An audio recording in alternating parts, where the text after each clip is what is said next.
फिर से स्वागत है आप सभी का हमारे चैनल न्यूज 90 में। अभी हम लोग के साथ जुड़ेंगे आजसू नेता या ऊपर घाट के पूर्व जिला परिषद के हैं, आजसू पार्टी से संबंध रखते हैं। उनसे हम लोग जानने का कोशिश करेंगे बहुत दिनों से इस क्षेत्र के ग्रामीणों का और खास करके हमारे पूर्व जिला परिषद टिकट कुमार महतो जी का मांग था कि ऊपर घाट को प्रखंड बनाया जाए। उसी विषय में हम लोग बात करेंगे और थोड़ी मोड़ी जानकारी इस क्षेत्र की समस्याओं को भी लेंगे, मगर विशेष हम लोग आज जो बात करेंगे ऊपर घाट को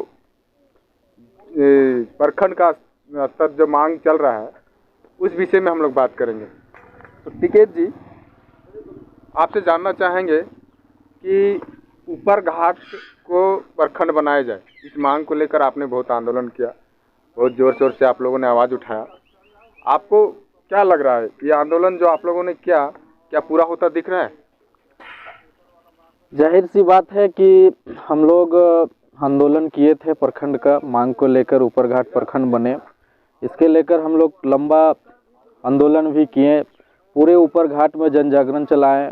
प्रखंड मुख्यालय से लेकर जिला मुख्यालय तक इसका आंदोलन धरना प्रदर्शन चला और ऊपर घाट को गांव-गांव जगाने का काम किए थे कि ऊपर घाट को हम लोग किसी भी कीमत पे प्रखंड बनाना है। और इसका आंदोलन हम लोग खुद अपने आजसू पार्टी के बैनर तले भी किए थे, फिर सामूहिक रूप से ऊपर घाट के ग्रामीण जनता के रूप से ऊपर घाट निर्माण समिति का निर्माण करके फिर हम लोग ने आंदोलन किया कि ऊपर घाट को प्रखंड बनाया जाए। और हम लोग का आंदोलन सफल भी रहा। उस आंदोलन को वर्तमान में उस समय अर्जुन मुंडा की सरकार था और वो सरकार वर्तमान में इस आंदोलन को गंभीरता से लिया और ऊपर घाट को प्रखंड का घोषणा भी किए थे कि ऊपर घाट का प्रखंड निर्माण के लिए राज्य सरकार के द्वारा घोषणा भी किया गया था।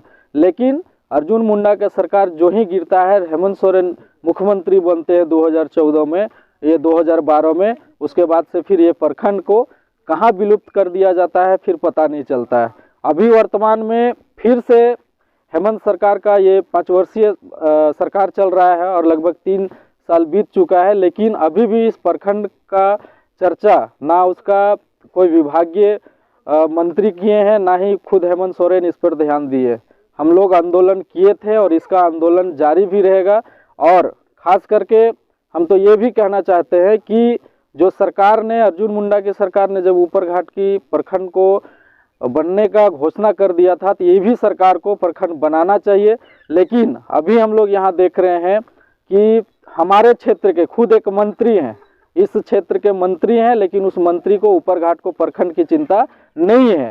वो सिर्फ ऊपर घाट के लोगों को बुड़बक बनाने का काम कर रहे हैं कि ऊपर घाट के लोग हमको जगह चिन्हित करके दे दे तो हम प्रखंड निर्माण कर देंगे, लेकिन वैसी बात नहीं है। जी, मैं आपकी बात से सहमत हूँ।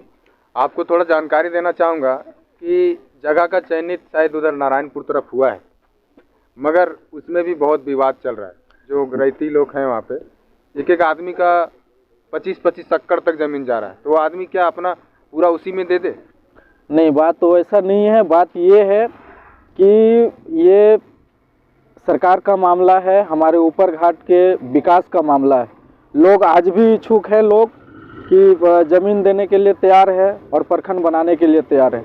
अगर कोई लोग रेती ज़मीन नहीं देता है तो आज भी सरकार के पास में ऐसे बहुत ज़मीन खाली पड़ा हुआ है जहाँ पे हम लोग का प्रखंड निर्माण हो सकता है। लेकिन इसमें एक सोची समझी षड्यंत्र और राजनीति किया जा रहा है कि ऊपर घाट को प्रखंड नहीं बनने दिया जाए। अन्यथा सरकार, आज भी सरकार के पास इतना ज़मीन है कि मनसा होना चाहिए, अन्यथा प्रखंड के लिए ज़मीन बहुत खाली पड़ा है। ऊपर घाट की जनता आपसे कि जब थाना फॉरेस्ट की ज़मीन में बन सकता है तो ब्लॉक क्यों नहीं बन सकता? एकदम बन सकता है। वही तो हम कह रहे हैं कि आज भी सरकार के पास ज़मीन है, लेकिन यहाँ के मंत्री, खुद मंत्री हैं, हम नाम नहीं लेना चाहते हैं, वो मंत्री का नाम लेने पर वो आग बबूला हो जाते हैं, उस मंत्री को हम नाम नहीं लेना चाहते हैं और बस उनको बस यही कहना चाहते हैं कि वो खुद नहीं चाहते हैं कि ऊपर घाट प्रखंड बने, क्योंकि ऊपर घाट प्रखंड बनेगा तो निश्चित तौर पे ऊपर घाट का विकास होना चालू हो जाएगा, ऊपर घाट के लोग शिक्षित होना चालू हो जाएंगे,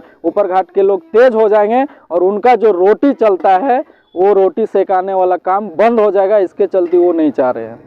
एक चीज़ और जानना चाहेंगे आपसे कि टाइगर जयराम दादा के नेतृत्व में पूरे झारखंड में एक उलगलान चला 1932 का, 1932 खतियान आधारित स्थानीय नीति विस्थापन नीति, ये उलगलान पूरा झारखंड में बहुत तेज से इसका आंदोलन चला और झारखंड सरकार, जेएमएम की सरकार अपना इस पर थोड़ा रुतबा दिखाई, गिरावट आया उनमें और 1932 खतियान को लागू भी किया। मगर ये जो 9वीं सूची है उसमें डाल के यहाँ की जनता को क्या दिखाना चाहती है जेएमएम की सरकार? देखिए, सबसे पहले तो जेएमएम की सरकार, हमको लगता है भारत में सबसे ज़्यादा झूठ बोलने वाला ये हेमंत का सरकार है।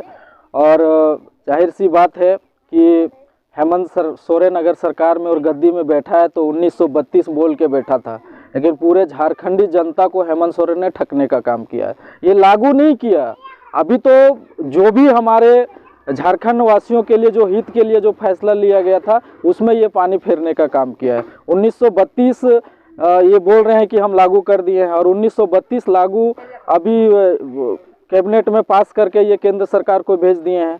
और केंद्र सरकार में भेजने का मकसद इसका यही है कि ना केंद्र सरकार करेगा ना हम यहाँ लागू कर पाएंगे, तो जनता को बस यही कहेंगे कि केंद्र में हमने भेज दिया था, लागू नहीं कर दिए। आज ये वैकेंसी अभी उनके सारे मंत्री लोग बोलते हैं कि कभी कोई बोलते हैं 25,000 बहाली करेंगे, कोई 30,000 बहाली करेंगे। तो ये 1932 मेरा लागू नहीं हुआ है तो ये 25 और 30,000 अभी बहाली कैसे ले लेंगे? एक चीज़ और मैं आपसे जानना चाहूँगा, टाइगर जगन्नाथ महतो हमारे डुमरी विधानसभा क्षेत्र के विधायक हैं, इस झारखंड राज्य के शिक्षा मंत्री हैं, और वहीं डॉक्टर लमोदर महतो गोमिया विधानसभा क्षेत्र के विधायक हैं।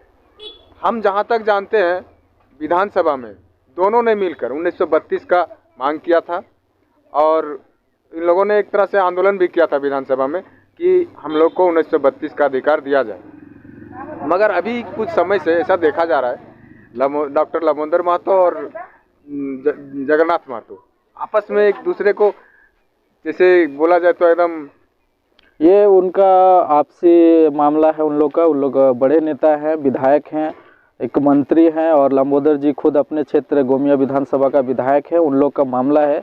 लेकिन लंबोदर महतो का जो बात है वो निश्चित तौर पे सर्वमान्य है। उन्होंने कहा था कि ये जो चादर में जिसको आप टाइगर बोलता है लोग, वो टाइगर चादर में 1932 लिख करके पूरे झारखंड को मिठाई बांट के बुड़बक बनाने का काम किया। जबकि लंबोदर महतो का कहना था कि 1932 पहले झारखंड में लागू कीजिए, उसके बाद केंद्र में भेजिए। लेकिन ना लागू कानून यहाँ बनाया ही नहीं और 1932 लागू नहीं किया, सिर्फ पेपर बाय पेपर केंद्र सरकार को भेजने का काम किया है। और उन लोग जो आपसी टिप्पा टिप्पणी कर रहे हैं वो उन लोग बड़े नेता हैं, उस चीज़ को हम तो आपसी क्या विवाद है उस पर नहीं कह सकते हैं। लेकिन आप जिसको टाइगर कह रहे हैं वो टाइगर नहीं है। वो टाइगर लोग, उसके चमचे लोग टाइगर बोलते हैं, वो टाइगर नहीं, बिल्ली है। टाइगर दहाड़ता है, टाइगर चुप नहीं रहता है। और आप देखे होंगे कि जिस दिन से वो मंत्री बने हैं ना क्षेत्र का विकास हो रहा है ना राज्य का विकास हो रहा है। अभी आप देख लीजिए पूरे झारखंड राज्य के स्कूलों की स्थिति। लोग के बच्चे, जो स्कूल में पहले पढ़ाई चलता था, अभी वहाँ के बच्चे बच्चियाँ, उस स्कूल के बच्चे बच्चियाँ बेंच में चढ़ करके डांस कर रहे हैं, हाय हाय कर रहे हैं। तो ये कैसा शिक्षा मंत्री है और ये कैसा टाइगर है जो पूरा राज्य को शिक्षित नहीं कर पा रहा है? तो वो नाम का टाइगर है, काम का टाइगर नहीं है। बहुत बहुत धन्यवाद हमारे साथ जुड़ने के लिए। बाकी क्षेत्र की समस्याओं को लेकर हम लोग आपसे और भी बातें करेंगे। फिलहाल हमारे साथ जुड़ने के लिए आपका बहुत बहुत धन्यवाद। धन्यवाद।